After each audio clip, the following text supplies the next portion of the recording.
You've selected the presentation for Introduction to Economics, which is a part of the subject, Construction Economics 1.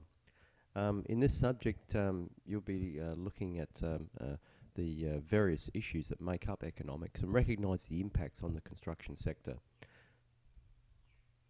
Before we go too far, let's just quickly summarise the course itself with regards to if you have any questions.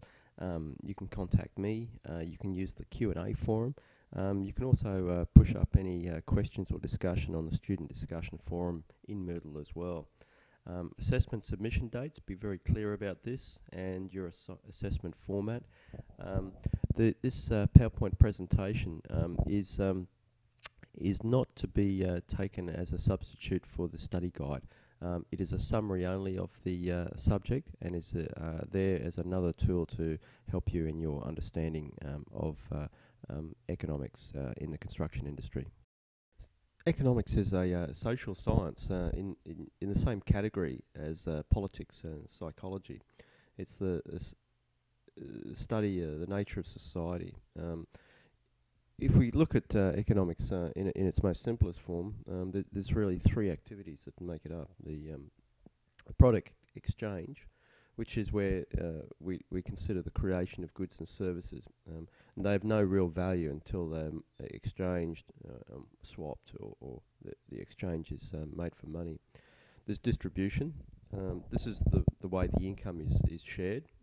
That might be by wages, rent, interest, profit. So who ends up or who gets what. And then consumption. This is using the goods and services which have been created.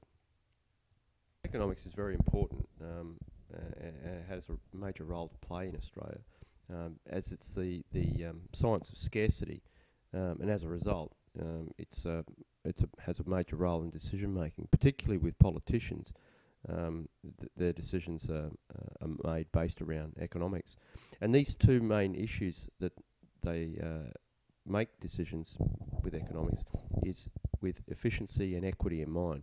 Now, efficiency is concerned with inputs and outputs, and trying to increase output with less input. These are made around feasibility studies and cost-benefit analysis and so forth. Whereas equity is concerned with the fairness or justice.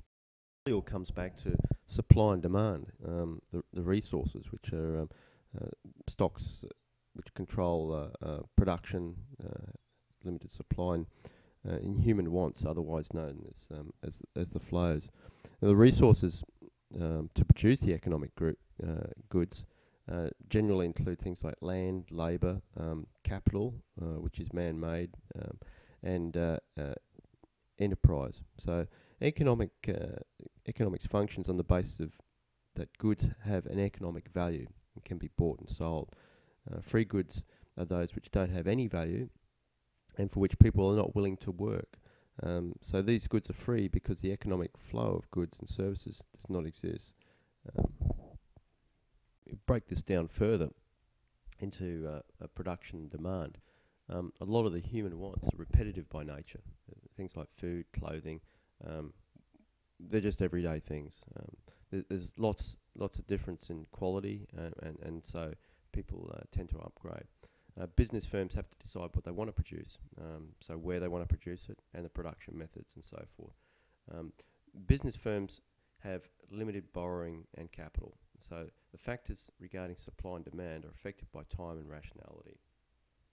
The interest of aspect for economists and business owners is that consistent logical thinking and decision making is not always based on rational behaviour. And I say that because there's things such as impulse buying, populations that buy things on a whim, habitual buying. So if they've got an account at a service station, so decisions of purchases are made also without the full or complete knowledge. It might be made on good marketing.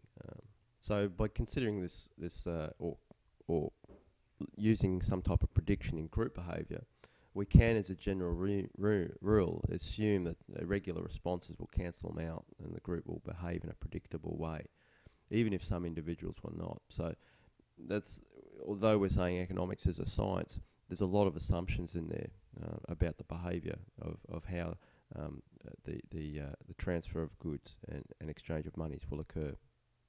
I've put this slide on here to represent when we start looking at economics, there's a massive amount of data and possibilities. It's so great that computers are around, because there's so much to work through, the large number of variables and data. And even once we've got the data, there's a massive amount of selection in the assumptions, collecting the data, specifying the state of the data. Then we've got the data analysis, using logic to support data objectives, outputting results. There's just so much to go through. And it's very understandable. There's a lot of if some of economics doesn't always make sense, and a part of this subject will be looking, exploring more about macrobiotics and microbiotics, and breaking it down into its fundamentals, and looking at those in some type of graph format too. So that'll make it easier to explain and understand. Come to the end of the topic, introduction to economics, and it is very much a summary, this presentation. So I suggest you read the study guide and subject text, and maybe go through this presentation one more time just to have a look at a couple of those diagrams. Also work through the workbook activities, and if you have any questions, post them to the Q&A forum or the discussion forum with other students, or otherwise email me directly.